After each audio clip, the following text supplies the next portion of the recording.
Good evening friends, कैसे हैं आप सभी। मैं Ravindra Kumar math modern education TV में आप सभी का स्वागत करता हूं।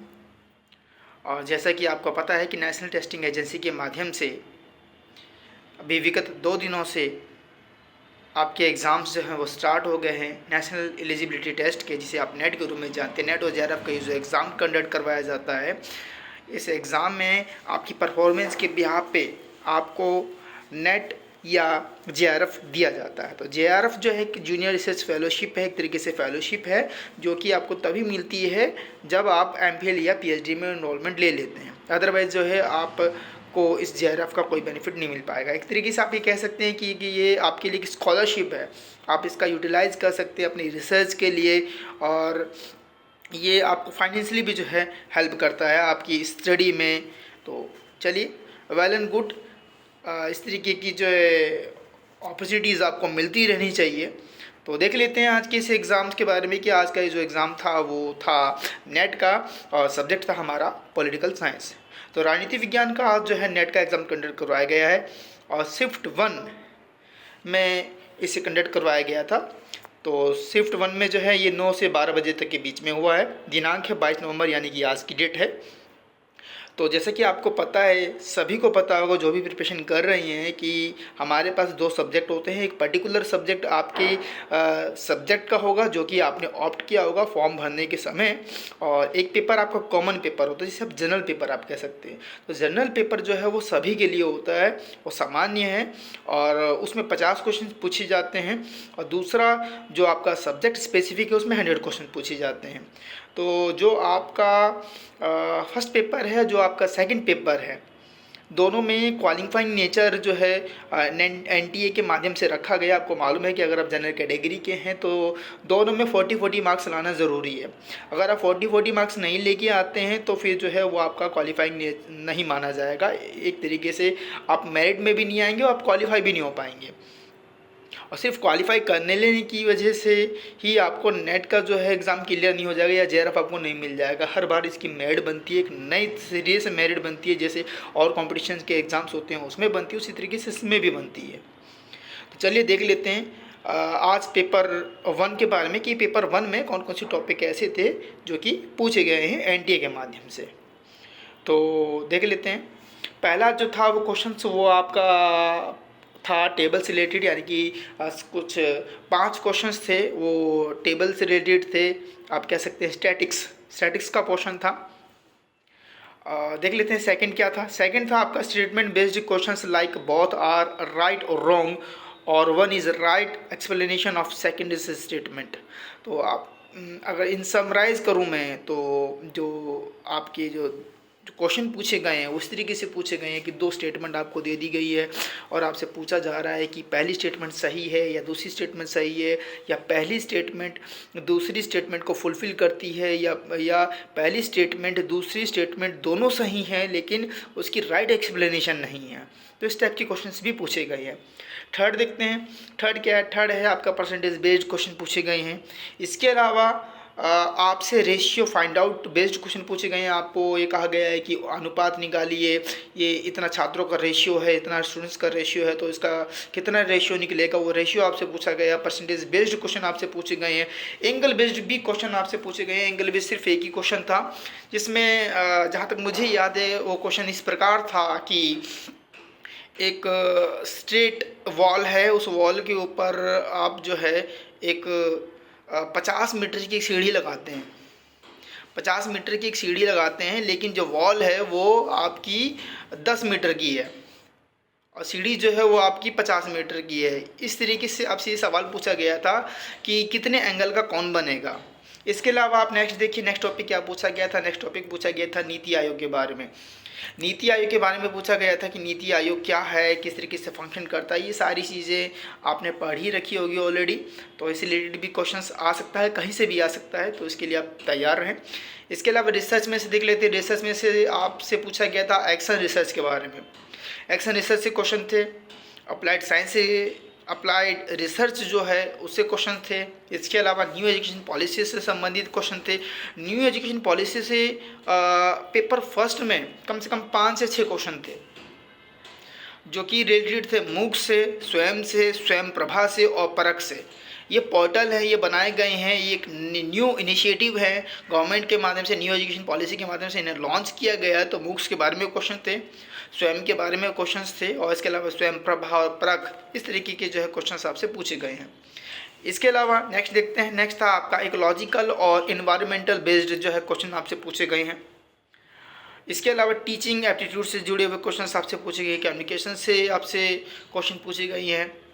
इसके अलावा कंप्यूटर बेस्ड क्वेश्चन 2-4 थे। CBCS बेस्ड क्वेश्चन भी आपसे पूछे गए हैं। अगर आप यूनिवर्सिटी ऑफ दिल्ली में पढ़ा रहे हैं या हैदराबाद यूनिवर्सिटी में पढ़ा रहे हैं या कहीं पे भी आप टीच कर रहे हैं, किसी भी जगह हायर लेवल पे, तो आप जैसे कि जानते हैं कि UGC के माध्यम से जो अलग अलग विश्वविद्यालय हैं उन सभी विश्वविद्यालयों में CBCS मोड जो है वो फॉलो किया जा रहा है। तो CBCS मोड क्या है, किस तरीके से काम करता है, इसकी आपको डेप्थ जो है नॉलेज होनी चाहिए। उससे रिलेटेड क्वेश्चन पूछे गए हैं और पूछे जा सकते हैं। इसके अलावा UGC से रिलेटेड क्वेश्चन पूछे गए हैं कि UGC का इस्टेब्लिशमेंट कब हुआ, या UGC के प्रथम जो अध्यक्ष या प्रेसिडेंट थे वो कौन थे, इस तरीके से क्वेश्चंस पूछे गए हैं। लास्ट में एक पैराग्राफ पूछा गया था और उस पैराग्राफ में जो है आपसे कुछ क्वेश्चंस पूछे गए थे, 5 लगभग क्वेश्चंस थे।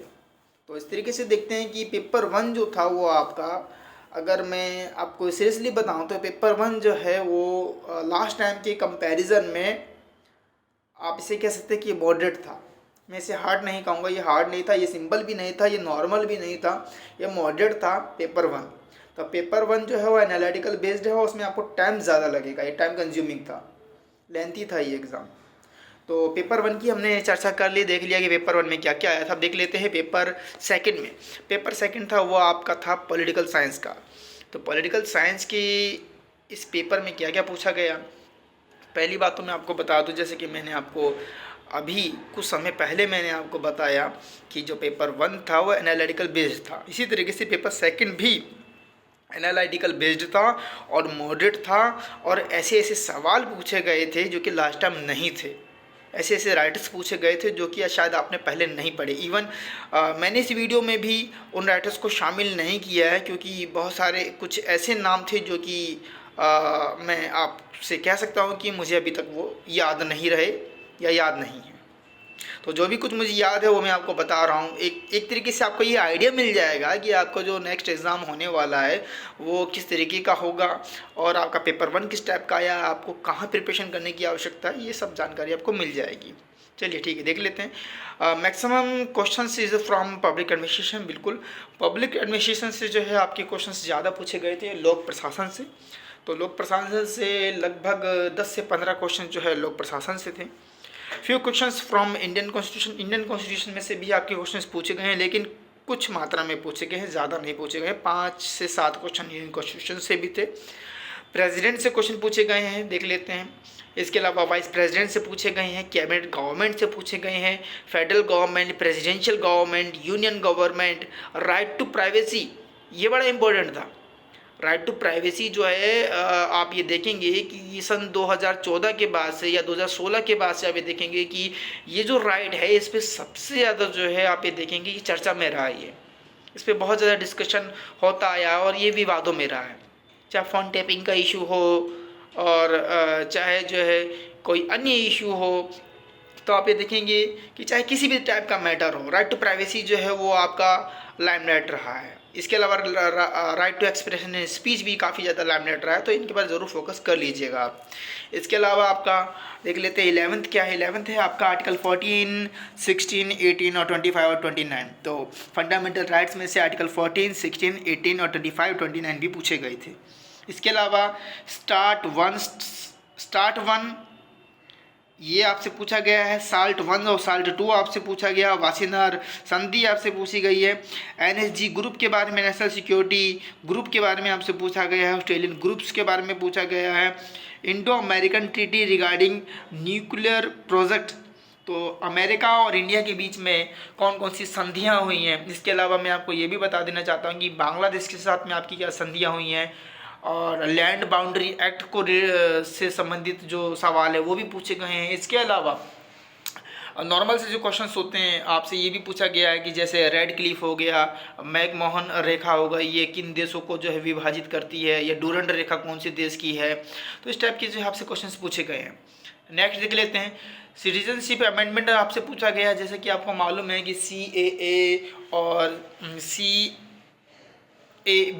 तो कैब जो है इस तरीके से ये जो अमेंडमेंट अभी पिछले कुछ समय से जो है काफ़ी ज़्यादा चर्चा में रहे हैं और इनके ऊपर ज़्यादा चर्चाएं हुई हैं, मीडिया में भी चर्चा हुई है और ये विवाद के विषय भी रहे हैं। तो इनसे रिलेटेड भी क्वेश्चन आपसे पूछे गए हैं। फाइनेंशियल बिल आपसे पूछा गया, मनी बिल पूछा गया है कि मनी बिल को कैसे प्रेजेंट किया जाता है, लोकसभा में लाया जाता है या राज्यसभा में लाया जाता है, लोकसभा और राज्यसभा में किस तरीके से जो है उसको प्रोसीड किया जाता है, ये सारी चीज़ें आपसे पूछी गई हैं। 42 अमेंडमेंट जो होता है वो आपसे पूछा गया है कि 42 अमेंडमेंट क्या है और 42 अमेंडमेंट में कौन कौन से वर्ड जोड़े गए हैं, ये आप इसको हॉलिस्टिक वे में देख लीजिएगा। बात करते हैं पब्लिक एडमिनिस्ट्रेशन की। पब्लिक एडमिनिस्ट्रेशन में से MP फॉलिड पूछे गए हैं, हेनरी फ्योल पूछे गए हैं, हर्बर्ट साइमन पूछे गए हैं। इसके अलावा हन्ना आरेंट आपसे पूछी गई हैं और INF एक ट्रीटी है वो आपसे पूछी गई है। फ्रांसिस फुकुयामा आपसे पूछे गए हैं, फ्रांसिस फुकुयामा आपसे पूछे गए हैं। इसके अलावा जो है SP हंटिंगटन आपसे पूछे गए हैं, अरविंद घोष भी आपसे पूछे गए हैं। दीनदयाल उपाध्याय से भी जुड़े हुए कुछ सवाल थे। डिपेंडेंसी थ्योरी से भी आपसे सवाल पूछे गए हैं। तो डिपेंडेंसी थ्योरी इसमें जो है आप देखेंगे कि डिपेंडेंसी थ्योरी इसमें मैं बात कर रहा हूँ पेरीफेरी और सेमी पेरीफेरी और कोर। ये जो थ्योरी है वो AG फ्रैंक के माध्यम से दी गई थी और फिर वालस्टाइन ने जो है इसको बढ़ाया था। तो ये सारी चीज़ें जो है आपसे पूछी गई हैं। इसके अलावा जो है न्यू लिबरलिज्म यानी कि नव उदारवाद आपसे पूछा गया है। नव उपनिवेशवाद यानी कि आपसे जो है न्यू कॉलोनियलिज्म पूछा गया है। फिर रियलिज्म आपसे पूछा गया है। इसके अलावा लास्ट में आपसे एक पैराग्राफ पूछा गया था जिसमें 5 क्वेश्चन थे और वो क्वेश्चन थे रिलेटेड किससे, मार्क्स और हीगल से संबंधित। तो मार्क्स और हीगल की विमेंस को लेकर क्या थॉट हैं, विमेंस को क्या राइट मिलने चाहिए, उन्हें राइट टू प्रॉपर्टी का राइट है या नहीं है, उन्हें किस तरीके से सोशलिज्म जो है देखता है, उनका पर्सनल ओपिनियन क्या है विमेंस को लेकर, वो फैमिली को लेकर वो क्या बोलना चाहते हैं। तो ये तमाम बातें जो हैं उस पैराग्राफ में बताई गई थी, जिक्र किया गया था और 5 क्वेश्चन यहाँ से पूछे गए हैं। तो ये था आज का आपका वीडियो जिसमें हमने ये डिस्कस किया कि आज का ये जो एग्ज़ाम हुआ है वो किस टाइप का था और उसका नेचर क्या था।